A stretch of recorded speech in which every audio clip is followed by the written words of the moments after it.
সবচেয়ে বড় পাহাড়ের নাম মাউন্ট এভারেস্ট, উচ্চতা 29,000 ফিট। এর চেয়ে বড় পাহাড় পৃথিবীতে আর আপনি কোথাও খুঁজে পাবেন না। কোরআনুল কারীমে আমার রব বলতেছেন, আমার হাবিব উম্মতকে জানান, এই কোরআন শরীফ যদি আমি সেই পাহাড়ের উপরে নাযিল করতাম, আপনি দেখতেন আমি খোদার ভয়ে পাহাড় গলে গলে মিসমার হয়ে যাইত।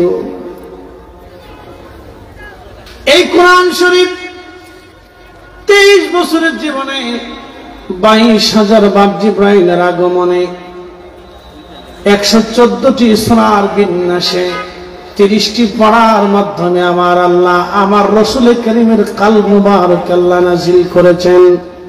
তাহলে আপনি একটু চিন্তা করে দেখবেন সেই কলবের ওজন কত ওজন ছিল। একবার জোরে বলা যাবে কি আল্লাহু আকবার। শোনেন, বাংলাদেশে কোনো ভাইদের সাথে আমাদের রাজনীতি নিয়ে কোনো তফাৎ নেই। আমরা আহলে সুন্নাত ওয়াল জামাত যারা আছি, এটা বেশি রাজনীতিটাকে আমরা প্রাধান্য দিই না। এই জন্য দেখবেন আমাদের সাংগঠনিক তৎপরতা খুব কম পাবেন। বাংলাদেশে যত আহলে সুন্নাত ওয়াল জামাত পন্থী আছে, তাদের সাংগঠনিক তৎপরতা খুব দুর্বল পাবে। রাজনৈতিক প্রেক্ষাপটে আমরা খুব দুর্বল। কিন্তু একটা কথা মনে রাখবেন, শানে রিসালাতে এই বিশ্বাসে আমরা দুর্বল। বলে কারণ কি? আপনি যদি সারা জীবনও হাজার লক্ষ কোটি যুক্তি তর্ক দলিল দিয়ে বুঝাইতে চান যে রাসূল আমাদের মতো, তা আপনি যত বড় মুফাসসির কোরআন হন, মক্কার ইমাম বলে মানব না। কি কথা বলেন না কেন? জোরে বলে, মক্কার ইমাম হলেও আপনাকে এই ক্ষেত্রে মানব না। আপনি মদিনার মসজিদের ইমাম সাহেব হলেও আমি এই ক্ষেত্রে আপনাকে মানব না। আপনি রাসূলের মসজিদের ইমাম, আপনাকে আলাদা সম্মান করব, প্রায়োরিটি দেব, কিন্তু এই ক্ষেত্রে আমি আপনাকে মানব না। কারণ আপনি মদিনার মসজিদের ইমাম হওয়ার কারণে আপনি সম্মানিত, আপনার কারণে আমার রাসূল সম্মানিত না। রাসূলের কারণে মদিনার মসজিদের ইমাম সম্মানিত। কথা বলে ঠিক না? আমরা মদিনাকে সম্মান করি রাসূল দিয়ে, মদিনা দিয়ে রাসূল সম্মান করি না। কি কথা বলেন না কেন? আমরা মদিনা দিয়ে রাসূল সম্মান করি না, বরং রাসূল দিয়ে মদিনা সম্মান করি। কথা বুঝাইতে পারছি আপনাদেরকে? কাকে দিয়া? রাসূলকে দিয়ে মদিনাকে সম্মান করি, সোজা হিসাব আমার। তা আপনি একটু চিন্তা করেন, যেই কোরআন পাহাড়ে নাযিল করলে পাহাড় গলে যাবে, পৃথিবীর কোন পাহাড়ের শক্তি নাই এই কোরআনকে ধরে রাখা, সেই কোরআন 22-23 বছরে আল্লাহ নবীর কলব মুবারকে আল্লাহ পাঠিয়েছে। আপনি বুঝেন তো কলবের ওজন কত? তো কলবের ওজন যদি এটা হয়, তাহলে যে দেহ মুবারক কোরআনকে ধারণ করেছিল সেই দেহের ওজন কত? আপনি নিজের মতো ভাবলে তো আমি আপনাকে মানতে পারবো না। তো কি কথা সহজভাবে বুঝাইতে পারছি? আপনি যদি বলেন যে রাসূল আমাদের মতো, তা আমি আপনার এই কথায় একমত হতে পারবো না। তো কারণ আপনি কোন যুক্তি তর্কে আমাকে বুঝাইতে পারবেন না, নেবার কখনোই না। এটা সত্য না, এটা মিথ্যা কথা। আপনি কুলিন নামা আনা বাশারুম মিসলুকুম দিয়ে উল্টা তাফসীর করবেন, যা সাহাবী করে নাই, সেটা আমি করতে পারবো না। যেই তাফসীর সাহাবী করে নাই, সেই তাফসীর আমি কি করে করব? যেই তাফসীর বিশ্ববিখ্যাত আইম্মায়ে মুফাসসিরিন করে নাই, সেটা আপনি করবেন, আমি সেটা মানতে পারবো না। তো প্রিয় উপস্থিতি, সেই কোরআন শরীফ আমাদের ছেলেগুলি, 7টা ছেলে কোরআন শরীফকে আল্লাহ তাদের সিনাকে সহজ করে দিয়ে সিনার ভিতরে কোরআন জমা করলো। একসাথে বলবেন আল্লাহু আকবার। এই মাদ্রাসার 7টা ছেলে সেই কোরআন শরীফকে তাদের সিনার ভিতরে আল্লাহ সহজ করে দিলেন, সেই কোরআন জমা করে নিল। আজকে 7টা সন্তানকে পাগড়ি প্রদান করা হবে, কিন্তু বাংলাদেশের কোন সেকশন থেকে তাদের সম্ভাবনা হবে না, কোন সেকশনে তারা চাকরি পাবে না। এটাই হলো আমাদের দেশের রাষ্ট্রীয় দুর্বল ব্যবস্থা। হাজার হাজার কোটি টাকা ভিন্ন ভিন্ন খাতে বাজেট হবে, কিন্তু আমাদের দেশের মসজিদের ইমামদের জন্য কোনো বাজেট নাই। কথা কন না কেন? মসজিদের ইমামদের জন্য কোনো বাজেট নেই। কলকাতায় মমতা বেগম মসজিদের ইমামদের বেতন দেয়, বাংলাদেশ সরকার পারে না। কলকাতায় মমতা সরকার মসজিদের ইমামদের মুয়াজ্জিনদের বেতন দেয় মাসে 3000 প্লাস হতে পারে, আমি জানি না, অনেকদিন আগে শুনে আসছি। মমতা ব্যানার্জি কলকাতার মসজিদের ইমামদের বেতন দেয়, মুয়াজ্জিনদের বেতন দেয়, কিন্তু বাংলাদেশ সরকার মসজিদের ইমামদের বেতন দিতে পারে না। অথচ রাষ্ট্রীয় পর্যায়ে কোটি কোটি টাকা ডানবাম হয়ে চুরি করে নিয়ে চলে যায়। কি কথা বলেন না কেন? চুরি করে নিয়ে চলে যায়, অথচ ইমামদের বেতন হাজার হাজার কোটি কোটি টাকা আজেরে বাজারে খাতে চলে যাচ্ছে মসজিদের ইমামদের বেতন। অথচ প্রত্যেকজন মসজিদের ইমাম সমাজ সংস্কারে, মানুষকে ভালো কাজের দিকে এবং সামাজিকভাবে মানুষ যাতে খারাপ কাজে লিপ্ত না হয় সেই জন্য প্রত্যেকটা মসজিদের ইমাম যে পরিমাণে ভূমিকা রাখে তা এটা অকল্পনীয়। কথা বলেন ঠিক না বেঠে? মানুষ যাতে ভালো কাজ করে, চুরি চামারি, খুন খারাপি, রাহাজানি, অন্যায় অশ্লীল কাজ না করে, সেই জন্য ইমামদের ভূমিকার কোনো শেষ নেই। প্রত্যেক ইমাম প্রত্যেক জুমাতে প্রত্যেক মসজিদে মানুষকে বুঝায়। এর চেয়ে শ্রেষ্ঠ বুঝ আর কিছু হতে পারে? এর চেয়ে শ্রেষ্ঠ বুঝ আর কিছু নেই। প্রিয় উপস্থিতি, এই পবিত্র কুরআনুল কারীম আমাদের 7টা ছেলে আজকে মুখস্থ করলো, তাদেরকে সম্মাননা দেওয়া হবে। অথচ কোরআন এত দামি, আল্লাহ বলে দিলেন, হাবিব এই কোরআন যদি পাহাড়ের উপরে নাজিল করতাম, আমি রব্বে কারীমের ডনে পাহাড় গলে গলে মিসমার হয়ে যাইত। পৃথিবীর এত বড় পাহাড়টাও যদি গলে মিসমার হয়ে যায়, তাহলে বুঝে নেন কোরআনের ওজন কত। কারণ এটা আল্লাহর জবান মিশ্রিত কালাম, এটা আল্লাহর কালাম, কালামুল্লাহ শরীফ। একবার জোরে বলা যাবে কি আল্লাহু আকবার। এমন এক মহাগ্রন্থ রব্বুল আলামিন এই পবিত্র কোরআন শুরু করার আগে বলে দিলেন, যালিকাল কিতাবু লা রাইবা ফীহি হুদাল লিল মুত্তাকিন। এমন এক কিতাব যে কিতাবের মধ্যে কোনো সন্দেহ নাই, কোনো সংশয় নাই, কোনো সন্দেহ নাই, কোনো সংশয় নাই। আল্লাহর পবিত্র জবান নিঃসৃত বাণীগুলি অত্যন্ত চমৎকার। আপনি যদি কোরআন শরীফ বুঝেন এবং দেখেন এবং পড়েন, নির্ভরযোগ্য মুফাসসিরদের তাফসীর আপনি পড়বেন। আজারে বাজারে তাফসীর পড়লে কাজ হবে না বাবা, নির্ভরযোগ্য মুফাসসিরদের তাফসীর পড়বেন, আজারে বাজারে পড়লে হবে না। প্রশ্ন রাখবেন ফরিদে হুজুর, নির্ভরযোগ্য কানা? ইমাম ইবনে কাসির, ইমাম সুয়ুতি, ইমাম আবু হাতিম, ইমাম তাবারি, আল্লামা ইমাম আবু সিয়াল বাগদাদি আল হানাফি, মোল্লা আলী কারি মাক্কি, বিশ্ববিখ্যাত ইমাম যারা ছিলেন, তাদের তাফসীরের মধ্যে কোনো ভুল ছিল না।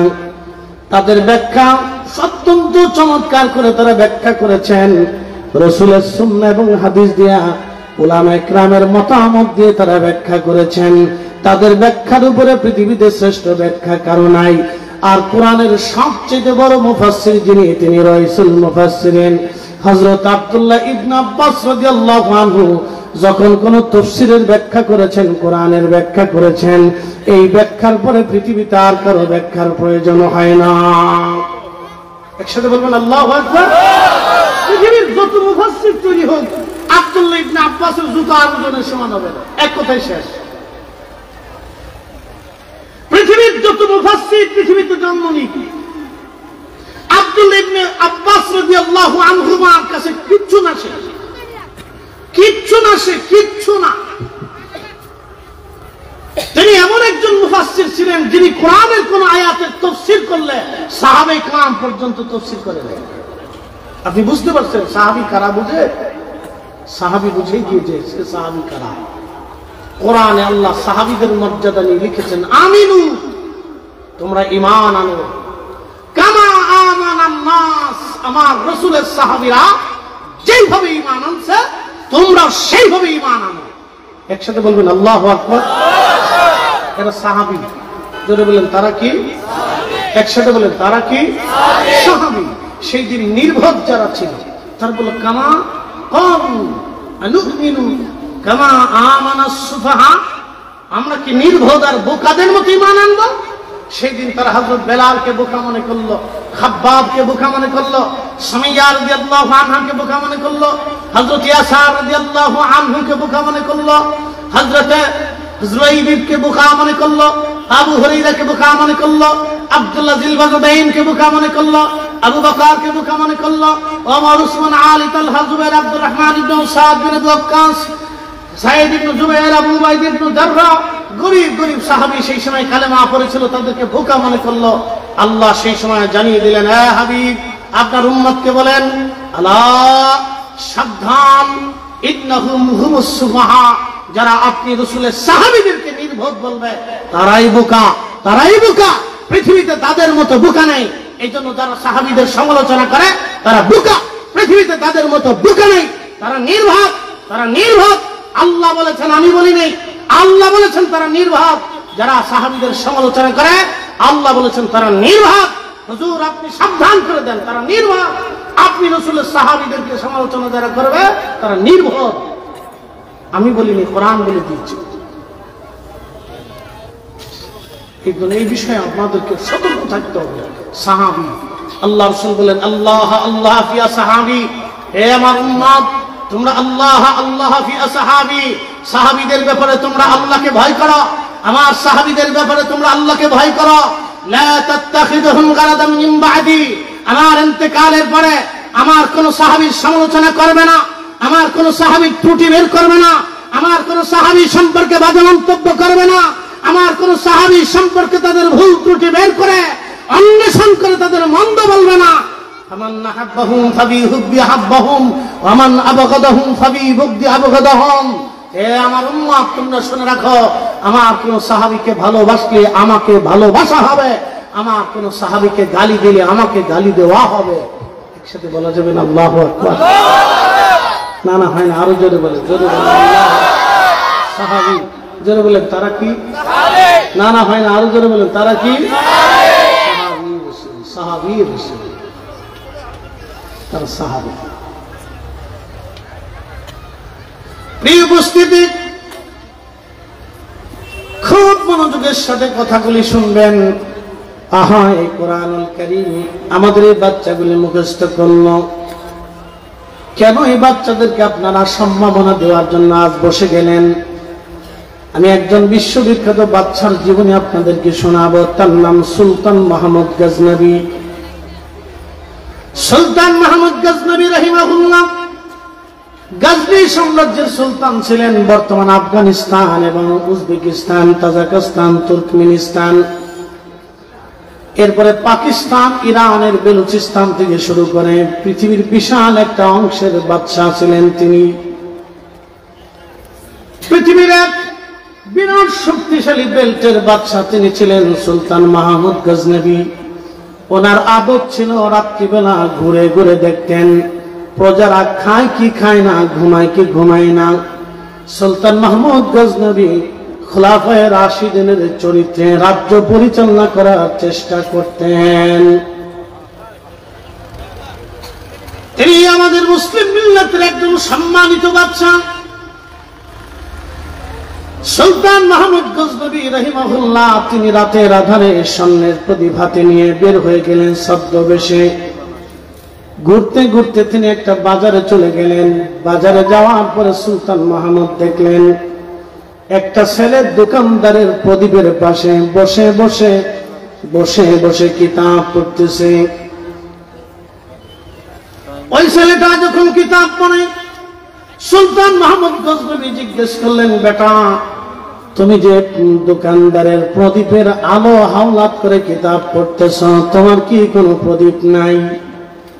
ছেলেটা জবাব দিল, আমি এটি মাদ্রাসায় পড়াশোনা করি, প্রদীপ কেনার মতো কোনো পয়সা করি আমার হাতে নাই। এই জন্য প্রত্যেক দিন এই দোকানদারের আলোর পাশে বসে বসে আমি কিতাব পড়ে কিতাব অধ্যয়ন করি। সুলতান মাহমুদ গজনবী দোকানের সামনে ছেলেটার সামনে দাঁড়ায় দাঁড়ায় চিন্তা করলেন, হায় রব, আমার হাতের মধ্যে স্বর্ণের প্রদীপ, আমার ঘরের মধ্যে স্বর্ণের প্রদীপ, আমার রাজপ্রাসাদের স্বর্ণের প্রদীপ, আর একটা তলাবা তলবে আলে মাস প্রদীপবিহীন দোকানের প্রদীপের আলো হাওলাত করে কিতাব পড়ে কিয়ামতের ময়দানে রসুলের দরবারে যদি নবী জিজ্ঞেস করে বসে, সুলতান মাহমুদ আমার একজন তলাবা হাদিস অন্বেষণ করতে যাইয়া, কিতাব পড়তে যাইয়া অন্যের প্রদীপের আলো হাওলাত করেছিল, সুলতান মাহমুদ তুমি সুলতান থাকা অবস্থায় কি ব্যবস্থা নিয়েছিলাম? আমি সেই দিন রসুলের দরবারে কি জবাব দিব? আমি সেই দিন, শোনেন, অন্তরে ডর এসে গেল, ভয় ভয় ভয়। এই ভয়টা সবার ভিতরে নেই। এই ভয়টা যদি আমাদের মধ্যে থাকতো, আচ্ছা কি মনে হয় কিয়ামতের ময়দানে রসুলের হামদের পতাকা ছাড়া জান্নাতে যাওয়ার কোন রাস্তা আছে? থাকলে আমাকে একটু দেখান, কোন ডকুমেন্টস আছে আমাকে দেখাবেন।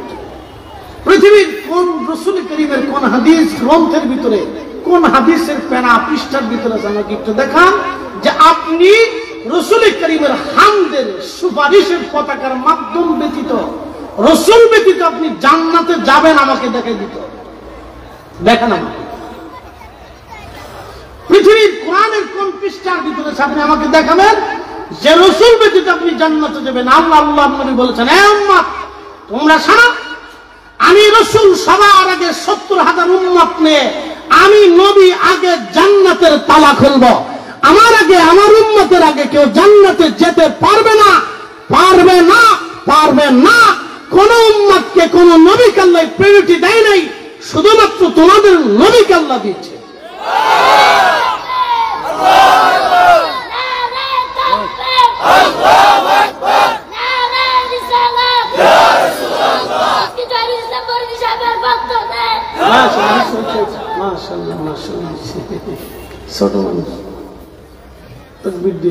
আল্লাহ রসুলের মাধ্যম ছাড়া কেউ জান্নাতে যাওয়ার কোন রাস্তা নাই, সোজা মাপ, একবারে সোজা হিসাব।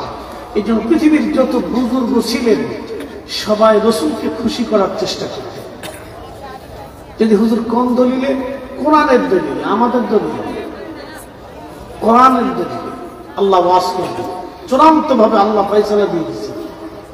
ফয়সালা আল্লাহর, আমাদের চূড়ান্ত ফয়সালা আল্লাহ।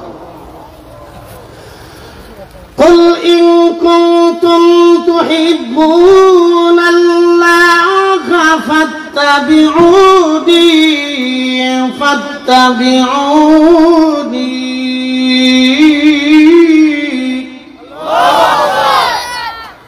বুঝতে কি কোনো অসুবিধা হচ্ছে? বুঝে দেন। قل إن كنتم تحبون الله, হুজুর আপনি বলে দেন আমাকে কেউ যদি চূড়ান্ত ভাবে ভালোবাসতে চায়, কাকে? আল্লাহ। একসাথে বলেন, কাকে? আল্লাহর ভালোবাসা ছাড়া জান্নাতে যাবার কোন সুযোগ আছে? ক্ষমার কোন রাস্তা আছে? আল্লাহ আপনাকে সূত্র দিয়ে দিলেন, হুজুর আপনি বলে দেন কেউ যদি আমাকে ভালোবাসতেই চায়, কেউ যদি বলে আমি রাব্বে কারীমকে ভালোবাসি,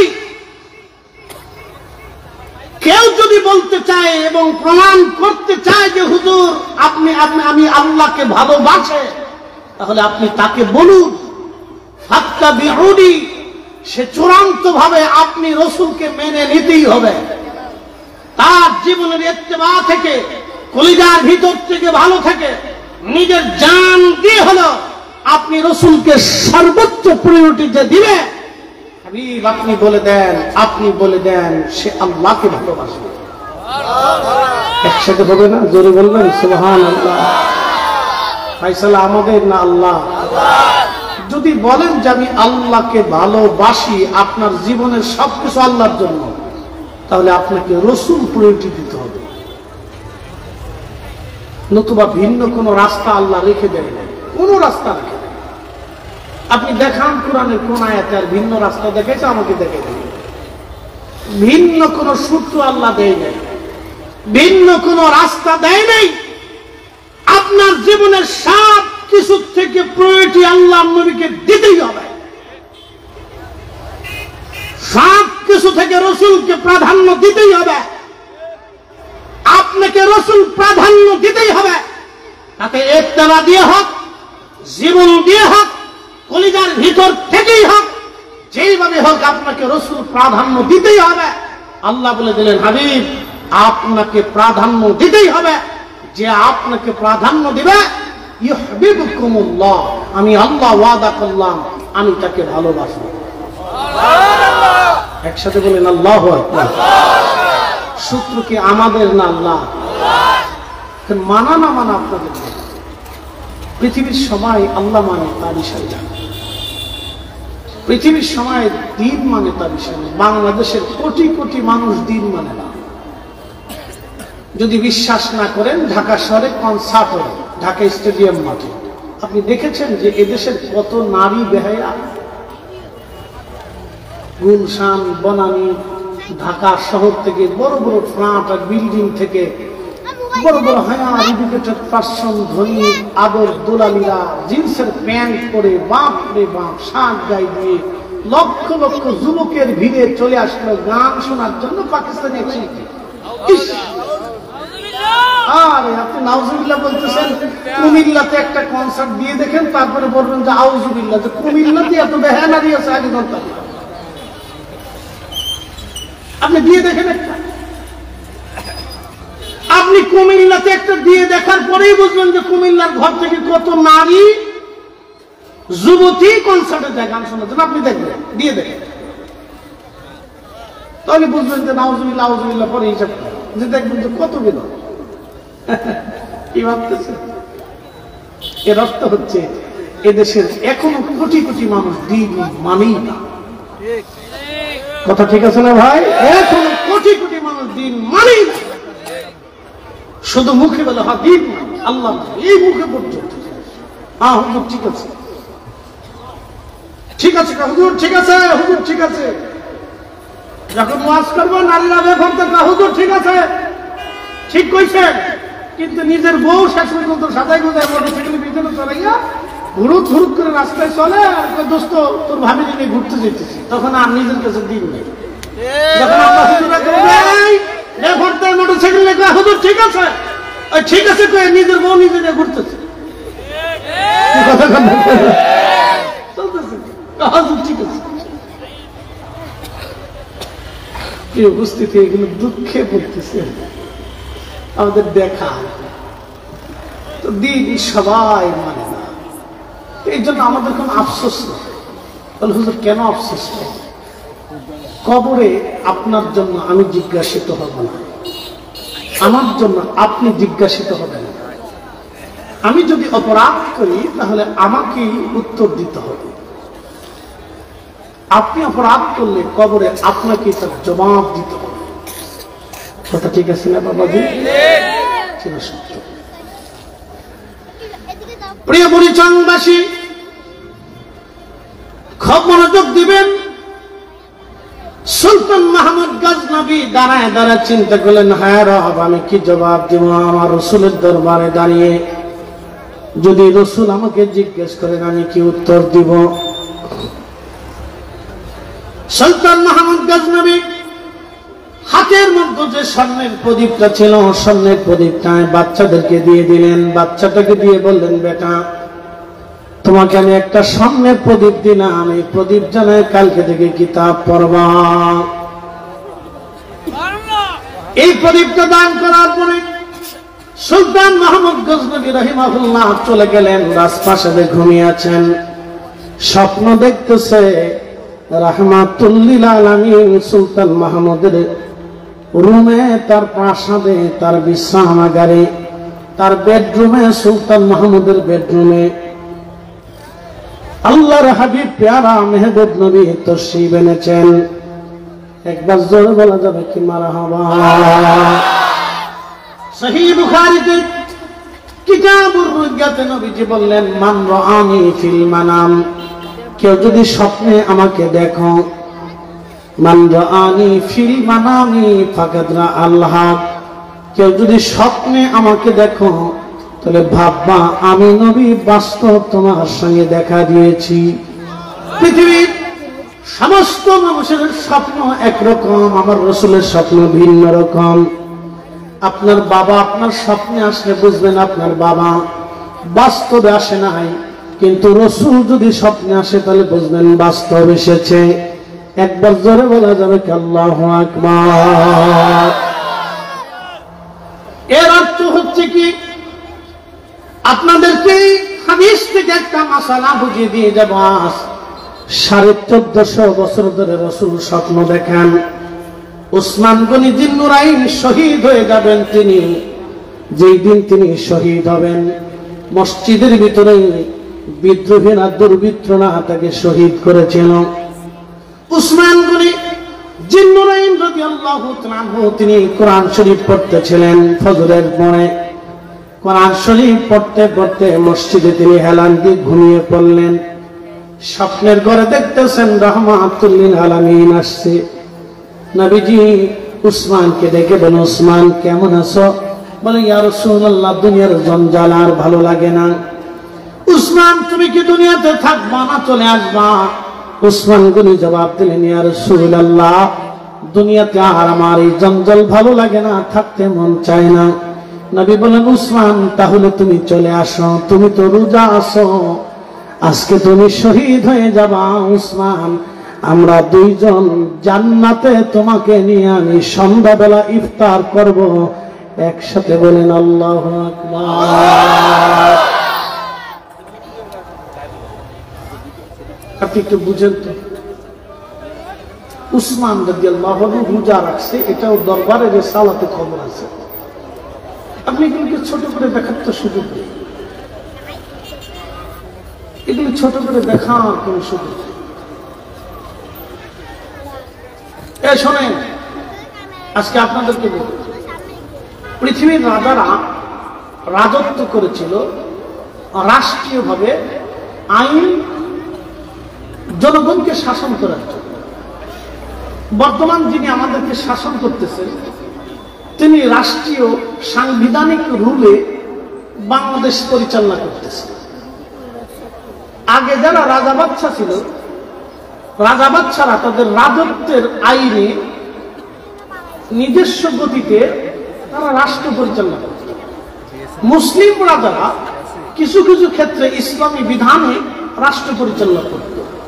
যেমন কিছু আইন কানুন বড় বড় আলেম ওলামা দিয়ে তারা বিচার আচার করত।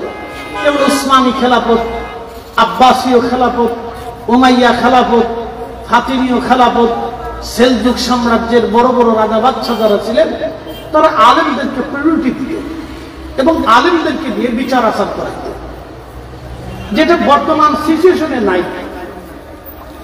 যদি বর্তমান সিচুয়েশনে এটা থাকতো তাহলে এত গন্ডগোল হতো না। যদি ধরেন বাংলাদেশের সর্বোচ্চ পর্যায়ের আলেম দিয়া সুপ্রিম কোর্টের বিচার রায় হবে, ধরেন যদি এটা হতো, তাহলে বাংলাদেশের প্রত্যেকটা কোর্ট আদালতে যদি বাংলাদেশের নির্ভরযোগ্য বুজুর্গ আলেম দিয়ে যদি বিচার আচার করানো হতো, তাহলে বাংলাদেশের কোন কোর্ট আদালতে চুরিবাটপারি হতো না। বলে, হুজুর কেমন? আমরা আপনাদেরকে বলছি, মনোযোগ দেন। কোন আলেম যদি কোর্টে বসত, তখন ওই বুজুর্গ আলেম, শুধু আলেম হয়ে যাবে না, আমার মতো আলেম না, স্যাংরা ফ্যাংরা না, বুজুর্গ আলেম দিয়ে, যাদের অন্তরে আল্লাহর ভয় আছে। এরকম আলেম দেশে আছে না? কি কথা বলেন না কেন? আছে না? যাদের অন্তরে আল্লাহর ভয় আছে, তারা চিন্তার, তাদের বিচার ফাইসালা হলো আল্লাহর ডরে ফাইসালা করে। তারা দুনিয়ার কাউরে দেখে, নেতৃত্ব দেখে, রাজত্ব দেখে, বংশ দেখে, দল দেখে তারা ফাইসালা করে না। তাদের ফাইসালা হয়তো আল্লাহর রাসূলের বিধান ও আল্লাহর তরিকা মোতাবেক। এরকম যদি হইতো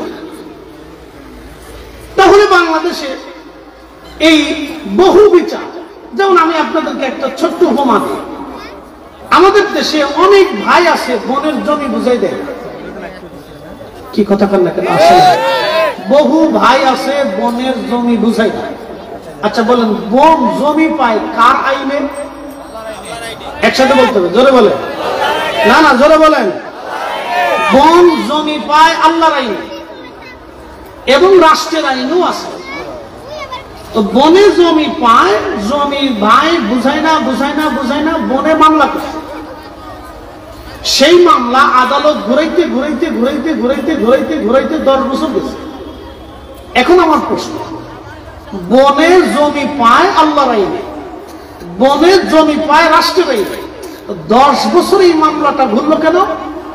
এই মামলা তো 10 দিনও থাকার কথা। কথা ঠিক আছে না ভাই? এই মামলা কি 10 দিন থাকার কথা? 10 দিনও থাকার কথা না। তো 10 বছরই মামলা কেন চলবে? কেন এই মামলাটা আদালতে 10 বছর ঘুরবে বলেন তো? কেন ঘুরত? 5 বছর কেন ঘুরবে? এটা তো 10 দিনের মামলা। বনে জমি পায় রাষ্ট্রের আইনে, আল্লাহর আইনে। বিচারক পুলিশ প্রধানকে ডাকবে অথবা এসপি সাহেবকে ডাকবে অথবা ওসি সাহেবকে ডেকে এনে তিনি সুন্দর মতো ভাইকে ডেকে এনে বুঝাই দিয়ে বলবে, এর জমি আগামী 7 দিনের ভিতরে আপনি উপস্থিত থেকে ভাগ বাটোয়ারা করে বুঝাই দিয়ে একবারে সমান তালে খুঁটি খুঁটি গালি দিয়ে মানুষ সমাজের লোকজন নেতৃস্থানীয় ডেকে এনে বুঝাই দিয়ে চলে যাবে। এসে আপনি আমাকে রিপোর্ট করবেন, তো হয়ে গেল। এটার জন্য এই আদালত গুরু, হেতা আদালত গুরু, হেতা আদালত গুরু, হ্যানে গুরু, হ্যানে গুরু, কারণটা কি? এই জন্য আগের যুগের রাজাবাদ ছাড়া বিচার আচার করার জন্য বড় বড় আলেমদেরকে দায়িত্ব দিত। প্রিয় উপস্থিতি, তো খুব মনোযোগ দিয়ে, এগুলো আমাদের দেশের সিচুয়েশন বর্তমান পরিস্থিতিতে নাই। তো রাষ্ট্রের লোকজন, রাষ্ট্রীয় শাসকবৃন্দ যারা আছে, তারা রাষ্ট্রীয় পর্যায়ে মানুষদেরকে শাসন করে, বুঝায়। কিন্তু এদেশের সুফল ইকরাম যারা ছিলেন, আউলিয়া ইকরাম, তারা মানুষদেরকে কিসের দাওয়াত দিচ্ছে বলো? তারা মানুষদেরকে দাওয়াত দিচ্ছেন কালেমার দাওয়াত, ইমানের দাওয়াত। বুঝাইতে পারছি আপনাদের? তারা কিসের দাওয়াত দিচ্ছে? ইমানের দাওয়াত, মুসলমান বানানোর দাওয়াত দিচ্ছেন। তাদের কাজ ছিল ঘুরে ঘুরে ঘুরে ঘুরে ঘুরে ঘুরে ঘুরে ঘুরে মানুষদেরকে ইমানের দাওয়াত দেওয়া, মুসলমানের দাওয়াত দেওয়া। তারা মুসলমান বানিয়েছে। একসাথে বলবেন আল্লাহু আকবার। তারা কি বানাইছে? মুসলমান বানাইছে, মুসলিম মুসলিম। এই জন্য এদেশে সুফি ইকরাম, আউলিয়া ইকরামের অবদানকে কেউ যদি অস্বীকার করে, তাহলে আমি তাকে মানব। আপনি এখন যেই দল করেন করেন, এটা আপনার দলের বিষয়, আমি এটা মানব। কারণ ইসলামী দেশে আনার জন্য আউলিয়া ইকরামগণের যে ভূমিকা ছিল, সেই ভূমিকাকে অস্বীকার করার কোন রাস্তা এদেশে নাই। কি কথা বল না কেন? আছে? তাহলে আপনি আমাকে দেখান, ইতিহাস চর্চা করে দেখান। নাই। অন্য দেশে আসছেন মূলত মানুষদেরকে কালেমা বোঝানোর। কারণ এদেশের অধিক মানুষ পুতুলের সামনে সেজদা দিত, এদেশের মানুষ সূর্যের সামনে সেজদা দিত, আগুন জ্বালায় পূজা করত। এদেশের মানুষ বড় গাছ দেখলে সেজদা দিত, বড় পাহাড় দেখলে পূজা দিত, সূর্যরে পূজা দিত, সমুদ্রের পূজা দিত, সাপের পূজা দিত, গরুরে পূজা দিত। এদেশের মানুষকে ওই পূজা অর্চনা থেকে, এই নিকৃষ্ট শিরক থেকে মানুষকে আল্লাহর দিকে ডাকার জন্য আউলিয়া ইকরামের ভূমিকা অনস্বীকার্য। তারা এত পরিমাণে চেষ্টা করিয়া সারা দেশ দেশান্তর ঘুরে ঘুরে ঘুরে ঘুরে ঘুরে ঘুরে মানুষদেরকে আল্লাহর কালেমার দিশা দিয়ে দিয়েছে।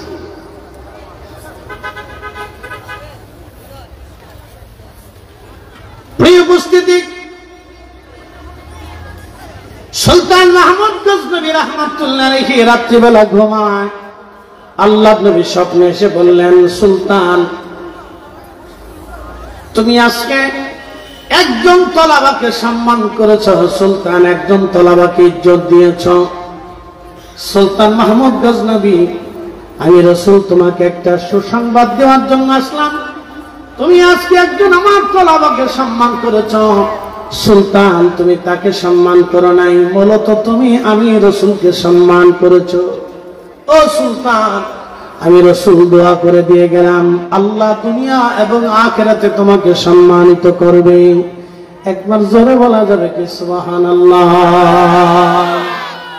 এই জন্য মাদ্রাসায় মক্তবে কোরআনের হাফেজ তলবে ইলম যারা কোরআন শিক্ষা করে, ইলম শিক্ষা করে, আপনি যদি তাদেরকে সম্মান করেন, মূলত এই সম্মানটা তাদের স্থানে থাকে না, সম্মানটা আল্লাহ রাসূল পর্যন্ত চলে যায়। সারা পৃথিবীতে যত মসজিদ আছে সব মসজিদের মূল হচ্ছে কাবা। আল্লাহ কোরআনে বললেন, ইন্না আউয়ালা বাইতিন উদিয়া লিন-নাসি লাল্লাযী বিবাক্কাতা মুবারাকান হুদাল লিল আলামিন। রব্বুল আলামিন বললেন, হে আমার হাবিব, আমি প্রথম যেই ঘর বানিয়েছি ঘরের নাম বাক্কা। প্রথম যেই ঘরটা বানাইলাম বাক্কা। বন্ধু আমার, খুব আপনি জানিয়ে দেন, এই পাক্কা ঘরকে কেন্দ্র করে আমি তামাম পৃথিবীর মানুষদেরকে আমি আল্লাহ হেদায়েত করব এই বাক্কা দিয়ে। এই বাক্কা শরীফকে কেন্দ্র করে সারা পৃথিবীতে অসংখ্য মসজিদ নির্মাণ হলো। আপনার বাড়ির মসজিদকে সম্মান করা মূলত কাবাকে সম্মান করা। আপনার বাড়ির মসজিদ নির্মাণ করা মূলত কাবা নির্মাণ করা। আপনার বাড়ির মসজিদকে ঝাড়ু দেওয়া মূলত পরিষ্কার করা, মূলত কাবাকে পরিষ্কার করা। এই জন্য আপনারা যারা এলাকাবাসী আছেন, খালি শুধু ইমাম খাদেমের দিকে তাকায় থাকবেন না, নিজেরাও আল্লাহর ঘর মসজিদ পরিষ্কার করে দেবেন, নিজেরা পরিষ্কার করবেন। অনেকে ইমাম মুসল্লি ইমাম খাদেমকে ধমক দেয়, ইমাম খাদেমকে ধমক দেয়, হুজুর আপনি এটা করেন নাই কেন? খোঁজ নিয়ে দেখেন সে মসজিদে মাসে বেতন দেয় 50 টাকা 100 টাকা। আপনাদের এলাকার মসজিদে ইমাম সাহেবের বেতন 6000 7000 8000, একবারে বেশি হলে 10 থেকে 12, অথবা বেশি ভালো হলে 15000। একটা বিড়ির দাম 10 টাকা, একজন বিড়ি খায় প্রত্যেক দিন 10টা, তাহলে একজন বিড়ির পিছনে খরচা করে প্রত্যেক দিন 100 টাকা, মাসে চলে গেল 3000। একটা বিড়ির 10 টাকা, একটা বিড়ির দাম 20 টাকা আছে, 30 টাকা আছে, 50 টাকা আছে। অথচ তাকে বলেন যে ভাইজান আপনি মসজিদে প্রত্যেক মাসে 500 টাকা দিয়ে, তো দিবে না, 6 মাস পর্যন্ত বাকি। তাহলে ইমাম সাহেবের সাথে জুলুম। আবার সে চিন্তা করে যে আমি মইরে বেহেশত পাবো, বেহেশত 80টা হুড়ো পাবো। শয়তানে হাসে, বাপরে বাপ তুই আমার সাথে বড় চিঠা। কি কথা কথা, শয়তানে হাসি, তুই আমার সাথে বড় চিঠা। তুমি মইরে বেহেশত চাইতেছো মসজিদের বেতন না দিয়ে, 6 মাস বাকি রাখছে, তো দিবানি দিবানি তো একবার 6 মাস পর্যন্ত দেয়। ভাই আপনাদেরকে আজকে বলি, এদেশে 30,000 প্রতিমা হয়েছিল পূজার সময়, 30,000 প্রতিমা বানাইছে হিন্দুরা। বাংলাদেশে কত % হিন্দু আছে? শতকরা 15 জন, ধরে না 15 জন নাই, 10 জনই ধরে। তো শতকরা 10 জন হিন্দু এদেশে আছে, প্রতিমা হলো 30,000। আমি বলতেছি না যে হিন্দুত্ববাদ এদেশে প্রতিষ্ঠিত হচ্ছে, ওগুলো আমরা গণনার বাইরে রাখতেছি। খুব মনোযোগ, 30,000 প্রতিমা। টাকা কোথায় পাইছে? মুসলমানরা টাকা দিচ্ছে, তারা টাকা দিচ্ছে, তারা পূজা অর্চনা করছে, তারাই টাকা দিচ্ছে। এখন যে সনাতনীরা টাকা দিয়ে 30,000 প্রতিমা বানাইয়া পূজা অর্চনা করবে, পূজা অর্চনা করার পরে তারা কি করলো, এরপরে তাদের যে দেবতা মা দুর্গা তারা যেটা বিশ্বাস করে এটাকে নিয়ে পুকুরে ফেলে দিল, অথবা নদীতে ফেলে দিল, বা সাগরে ফেলে দিল। এতদিন সাজায় গুজায় পূজা অর্চনা করে সেজদা টেজদা দিয়ে তারপরে তারা পানির মধ্যে ফেলে দিল। 30,000 প্রতিমা বানাইয়া তারা পূজা করলো, লক্ষ লক্ষ কোটি কোটি টাকা তারা তাদের ধর্মের জন্য খরচা করলো। আমরা মুসলমানরা মসজিদে টাকা দিতে গেলে চিনা টাকা এখনো দেয়। কথা ঠিক আছে না ভাই? আমি ভুটান গেছি, ভুটান। তো ভুটানে যাওয়ার পরে ভুটানের জাতীয় বৌদ্ধ মন্দির দেখা যায়, চিন্তা করলাম যে বৌদ্ধ মন্দিরটা দেখে আসি। আমি বৌদ্ধ মন্দির দেখার জন্য যখন ঢুকছি, স্বর্ণ দিয়ে মন্দিরটা বানানো, বাহ্যিক দৃষ্টিতে সুন্দর বলতেই হয় আর কি। তো যাই হোক, ঢুকার পরে দেখি বৌদ্ধরা ত্রিপিটক পাঠ করতেছে, সিরিয়াল ধরে বসে, একজনে বাঁশি বাজে, একজন ত্রিপিটক পাঠ করে। তো বৌদ্ধ ভিক্ষু, যে অরিজিনাল বড় ভিক্ষু, সেই আগরবাতি দিয়ে ধোঁয়া টোয়া দিয়ে আর কি বৌদ্ধের সামনে কি কি করতেছে, এটা তাদের ধর্মের বিষয়। তা আমি ফাঁকি ফুঁকি জুব্বা জুব্বি গাইতে ঢুকছি, ঢোকার পরে হাতে আমার বুড়া আঙ্গুল দেখা ওয়েলকাম। তা আমি চিন্তা করলাম তারা আমার বুড়াটা দেখাইছে আর জোয়ানটা দেখাইতে লাভ নেই, আমি তো বুড়াটা দেখাইতে যে ঠিক আছে ওয়েলকাম ভালো। তা আমি ঘুরে ঘুরে দেখলাম, দেখার পরে তাদের স্ট্রাকচার মন্দিরে, তো ঘুরে ঘুরে আমি দেখলাম যে চিন্তা করলাম হায় রব, মানুষ তার নিজস্ব ধর্মের জন্য সঙ্গ দিয়ে মন্দির বানাইয়া কত সুন্দর করে সাজাইছে।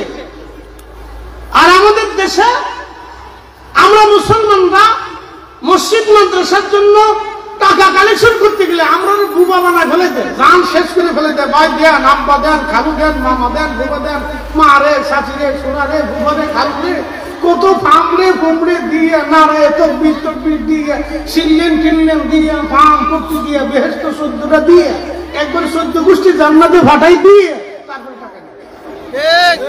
কি কথা কন না, তার আগে দিবার চাই কথা কি দিয়ে শোনেন, এই কষ্টে পড়ে কথা বলতেছি। আচ্ছা বলেন তো, আমরা যদি 1 টাকা আল্লাহ পথে ব্যয় করি, 1টা টাকা কি নষ্ট হবে? বসুন্ধরার মালিক মরে গেছে, 80,000 কোটি টাকার সম্পদ রাখছে বসে।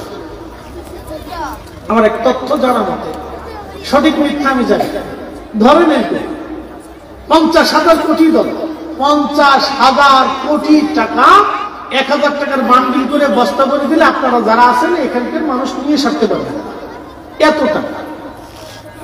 প্রত্যেক দিন যদি সে চিন্তা করতো আমি একটা হাতি জবাই করে খাবো, পারত, কিন্তু খাইতে পারবে না, জবাই দিতে পারত, আর এত টাকা, টাকা শেষ হয়ে যাবে। সে যদি চিন্তা করে আমি একটা প্রত্যেক দিন হরিণ জবাই করে খাবো, তাও পারত। বলেন খাইতে পারছে?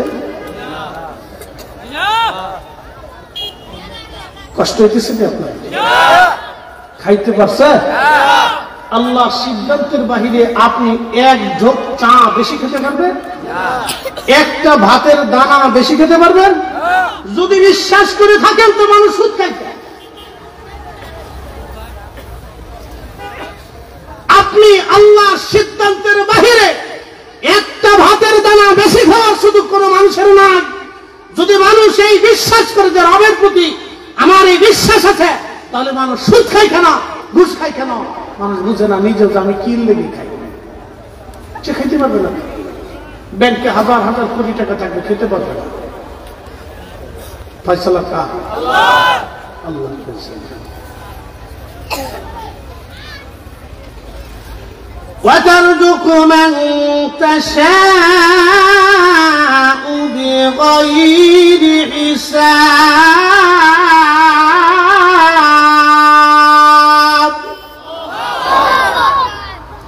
আমি যাকে খুশি তাকে অগণিত রিজিকের মালিক বানাই দিই। আচ্ছা, সমুদ্রের ভিতরে একটা নীল তিমি প্রত্যেক দিন 110 মণ খাবার খায়। আপনি কত মন খেতে পারেন?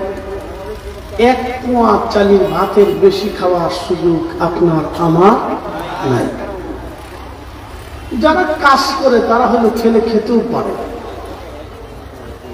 1 পোয়া চালের ভাত এর বেশি খাওয়ার সুযোগ। তারপরেও মানুষ অবৈধভাবে সম্পদ রুটি রুটি করার জন্য খুব ব্যস্ত থাকে। সে নিজেও জানে আমি বেশি খেতে পারবো না। এই জন্য রাসূল বলতেন, উম্মাহ তুমি যেটা খাও এটা তোমার, তুমি যেটা পরনে করো এটা তোমার, তুমি যেটা আল্লাহ রাস্তায় দান করো এটা তোমার, বাদ বাকি তোমার দম ফোরানোর পরে যাহা থাকবে এটা আর তোমার নাই। আবার বলি, তুমি যেটা খাও এটা তোমার, তুমি যেটা পরো পরনে পরো এটা তোমার, তুমি যেটা আল্লাহর পথে দান করো এটা তোমার, দম ফোরানোর পরে যাহা থেকে যাবে এটার ভিতরে আর তোমার কিচ্ছু নেই। একবারে চির সত্য। আল্লাহ রসুলের কথা যদি আপনি বিশ্লেষণ করেন তো আপনার মাথা হেঁট হয়ে আসবে যে আল্লাহ নবী কত সুন্দর সুন্দর কথা বলে গেছেন। এই জন্য কারি কোরআন তেলাওয়াতের পরে একটা শব্দ উচ্চারণ করে, ওয়া সাদাকা রাসূলুহুন নাবিয়্যুল হাবিবুল কারীম, নবী যাহা বলেছে তাহা সত্য বলেছে, রাসূলের কথা একটাও মিথ্যা না। তিনি যা বলেছে তাই ঠিক, আল্লাহ নবী যাহা বলেছে তাহা ঠিক, একটা শব্দ মিথ্যা হবে না।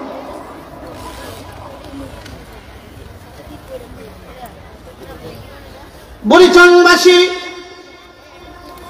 আমি কোরআন শরীফ থেকে প্রথমত কিছু আয়াত তেলাওয়াত করেছিলাম, সেদিকে চলে যায়। আল্লাহ বলেন আল্লাযীনা ইউমিনুনা বিল গায়ব, সফল কাম দুনিয়াতে কারা হবে? ও বাবাজি মনোযোগ দেন, আপনারা সবাই সফল কাম হতে চান। কেউ ব্যবসায় সফল কাম হতে চান, কেউ বিদেশ যাত্রায় সফল কাম হতে চান, কেউ লেখাপড়ায় সফল কাম হতে চান, কেউ দুনিয়াতে সুন্দরী বউ বিয়ে করে সফল কাম হতে চান, কেউ খেলাধুলায় প্রতিযোগিতায় সফল কাম হতে চান। পৃথিবীর প্রত্যেকটা মানুষ সফল কাম হতে চায়, সাকসেস হতে চায়, কৃতকার্য হতে চায়। একজন নারীও সফল কাম হতে চায়, ভালো একটা পুরুষ বিয়ে করে সুন্দর একটা সংসার নিয়ে সে সফল কাম হতে চায়। একটা মা সন্তানকে উত্তম লেখাপড়া দিয়ে প্রতিষ্ঠিত করে মা সফল কাম হতে চায়। একটা বাবা সফল কাম হওয়ার জন্য সারা জীবন ঘানে খেটে, একেবারে গরু যেইভাবে খাটে একটা বাবা সেইভাবে সংসারে খাটে। রাতের শীত দেখে না, গরমের গ্রীষ্ম দেখে না, আকাশের বৃষ্টি দেখে না, সূর্যের আলো দেখে না। একটা বাবা পরিশ্রম করে, আপনাদের এখানে বন্যা হয়েছিল, এই সংকোচাইল পার হওয়ার পর আমি বন্যায় এখানে এসেছিলাম ত্রাণের জন্য। সেই সময় দেখেছিলাম পুরুষ মানুষ সংসারের জন্য কেমন কষ্ট করে। বন্ধু আমার খুব মনোযোগ দিবেন, কথাগুলি শুনবেন। বাবাজি আমার সবাই সফল কাম হতে চায়, কিন্তু আমার রব জানাই দিলেন দুনিয়াতে কারা সফল কাম হবেন। এক নম্বর আল্লাযীনা ইউমিনুনা বিল গায়ব, যারা গায়বের উপরে ঈমান আনে তারা সফল কাম হবে। গায়বের উপরে ঈমান কি? এক আল্লাহতে বিশ্বাসী হওয়া, এক আল্লাহতে বিশ্বাসী হওয়া, এক আল্লাহতে বিশ্বাসী হওয়া, এটার নাম গায়বের উপরে ঈমান আনা। এক আল্লাহতে বিশ্বাসী। আমাদের দেশের যারা সনাতনী আছে তারা মনে করে আমাদের বিদ্যার দেবতা আলাদা, তারা মনে করে আমাদের নিরাপত্তার দেবতা আলাদা, তারা মনে করে আমাদের খাবারের দেবতা আলাদা। তাই জন্য তারা সরস্বতীর পূজা করে, গণেশের পূজা করে, কার্তিকের পূজা করে, শিবের পূজা করে, মনসার পূজা করে, লক্ষ্মীর পূজা করে, কালীর পূজা করে, দুর্গার পূজা করে। ভারতের এক এক প্রদেশে এক এক রকম পূজার ভিন্নতা ভিন্ন রকম।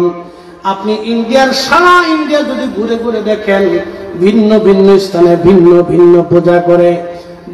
বাংলাদেশে ভারতের হিন্দুরা পরশুদিন আগে খবরে দেখলাম নাগা সাধু, নাগা সাধু বুঝছেন নি, যারা ল্যাংটা থাকেন সারা জীবন ল্যাংটা, কাপড় চোপড়ও পরে না, এরা বলে সাধু। আচ্ছা সাধু কি কোনোদিন ল্যাংটা হয়? আর ল্যাংটা কি কোনোদিন সাধু হতে পারে? এই নাগা সাধুরা বলল আমরা বাংলাদেশ 24 ঘন্টায় দখল করব। আমরা বলে দিলাম তোমরা বাংলাদেশ দখল করতে আসো, আমাদের লড়াই করা লাগবে না, আমাদের ছেলে পেলেদেরকে ছেড়ে দিব, তোমাদের পিঠের চামড়া উঠাইয়া, তোমাদের ল্যাংটা কাপড় পরাইয়া, তোমাদের পোশাক পরাইয়া, চামড়া দিয়ে পোশাক পরাই দেবে। আমাদের লাগবে না, আমাদের পোলাপান ছেলে দিলেই যথেষ্ট। ও নাগামাগা যে ল্যাংটা, এই ল্যাংটাদেরকে পিছিয়ে চামড়া উঠাই দিয়ে তারপরে কাপড় পরাই দিবে, তোমরা ল্যাংটা থাকার দরকার নেই। কি কথা কন না কেন? আমরা বাংলাদেশ 24 ঘন্টায় দখল করবো। এরা আমরা ল্যাংটা গুলি আমাদের দেশে আসবে আর আমরা বসে বসে আঙ্গুল চুষবো না, কি বলে? হ্যাঁ, ওরা জানে না 71-এর সময় যে আমরা কি বাটাম চালান দিচ্ছিলাম, এরা জানে না। এরা আগের পূর্বপুরুষরা ওরা জানে না যে আমরা যে বাটাম চালান দিতে জানি, এরা জানে না। কি কষ্ট দিচ্ছে আপনাদের? কথা ক্লিয়ার করে রেজাল্ট জানে না। তো ল্যাংটা সাধু, নাগা সাধু, তো তারাও দেশে ওই নাগাদেরকে পূজা দেয়। ল্যাংটা বলে এটা বলো ভগবান, এটা তাদের বিশ্বাস। আমি তাদের কটাক্ষ করবো না, কারণ কোন ধর্ম নিয়ে কটাক্ষ করার অধিকার আমার নাই। তার বিশ্বাস নিয়ে সে বেঁচে আছে, থাকবে। কিন্তু সে ভ্রান্ত তার ভিতরে সেটা বলতেছে, তারা তাদের বিশ্বাস রাত করবে, সফল কাম করা হবে। আল্লাযীনা ইউমিনুনা বিল গায়ব, যারা গায়েবের উপরে বিশ্বাস করবে। আচ্ছা বলেন, আল্লাহ দেখা যায়? নাস্তিকরা বলে যে যেই খোদা দেখি না সেই খোদা কি করে বিশ্বাস করবো? তো নাস্তিকরা বলবেন, বেটা তোমার খোদা দেখা লাগবে না, তুমি তোমার আয়না ব্যতীত তোমার নিজের চেহারা আগে দেখো। কথা বুঝাইতে পারি না মনে হয়? তোমার খোদা দেখতে হবে না, তুমি আয়না ছাড়া তুমি তোমার চোখ দিয়ে তোমার নিজের চেহারাটাই আগে দেখো। তো তুমি তো তোমার নিজের চোখ দিয়ে নিজের চেহারাই দেখতে পাও না, তো খোদা দেখতে চাও? খোদা তোমাকে সৃষ্টি করছে, তোমার চোখ দিয়ে তোমার নিজের চেহারাই আয়না ছাড়া দেখতে পারো না। 60 বছর ধরে দেহের ভিতর রুহু বসবাস করলো, 40 বছর ধরে আমার দেহের ভিতরে আমার রুহু বসবাস করলো। আল্লাহ দুইটা চোখ দিল, কিন্তু রুহু আজ পর্যন্ত দেখতে পারলাম না। একসাথে বলবেন আল্লাহু আকবার। না না হয় না, আরো জোরে বলেন। তো যেই মালিক রুহু সৃষ্টি করলেন সেই মালিক আপনি দেখতে চান? যেই আজরাইল রুহু নিয়ে চলে গেল আপনার সামনে থেকে, আপনার মা রুহু নিয়ে চলে গেল, সেই আজরাইল আপনি দেখলেন না। তো যে আজরাইল আল্লাহ নিজে পাঠাইলেন, সৃষ্টি করলেন, সেই রব আপনি দেখতে চান? এই যে আল্লাযীনা ইউমিনুনা বিল গায়ব, এর উপর বিশ্বাস আনতে হবে। আজরাইল, জিবরাইল, মিকাইল, ইসরাফিল, মালিক, কেরামান কাতিবিন, মুনকার নেকির, কবর হবে, কবরে জিন্দেগি আসবে, আখিরাত হবে, এগুলো বিশ্বাস করতে হবে। এটা গায়েব। শুধু বিশ্বাস করলে হবে না, হৃদয়ের ভিতর থেকে ধারণ করে ইয়াকিন রাখতে হবে, যাহা কবরে আমাকে যেতেই হবে। আচ্ছা বলেন তো, যেই ব্যক্তি বিশ্বাস করে যে মালিক ইয়াউমিদ্দিন, আল্লাহ বিচার দিনের মালিক, আল্লাহর আদালতে আমাদেরকে দাঁড়াইতেই হবে, সেই লোক কি দুনিয়াতে সুদের কারবারি করতে পারে? ঘুষের কারবারি করতে পারে? এই যে আপনার নেশা, সুরা চালান, বাবা চালান দেয়, গাঁজা চালান দেয়, বিড়ি চালান দেয়, কোটি কোটি টাকার মালিক হয়ে যায় রাতারাতি এই নেশা চালান। এদেশের লক্ষ লক্ষ যুবক নেশায় আসক্ত, লক্ষ লক্ষ যুবক নেশায় আসক্ত। আপনাদেরকে শুনি, আজকে বলে দিয়ে যাবেন, শুয়োরের গোশত যেমন নাপাক, কুকুরে বমি করার পরে যে বিষ্ঠা, যেটাকে বলে বিষ্ঠা, কুকুর খাওয়ার পরে যে বমি করে এটাকে বলে বিষ্ঠা। কুকুরের বিষ্ঠা যেমন আন্দা, গান্দা, পচা, নাপাক, মাদক আসক্ত, মাদকের দ্রব্য, বাবা, ইয়াবা, ট্যাবলেট, গাঁজা, ইউরিন, ওই রকম কুকুরের বিষ্ঠার মতো নাপাক। আপনি মনে রাখবেন, এই কুকুরের বিষ্ঠার মতো নাপাক, যে ওটা নিজের শরীরের ভিতরে ঢোকায় তার দেহ অপবিত্র হয়, রক্ত নষ্ট হয়, তার দেহ নষ্ট হয়। আল্লাহর নবী বলেছেন,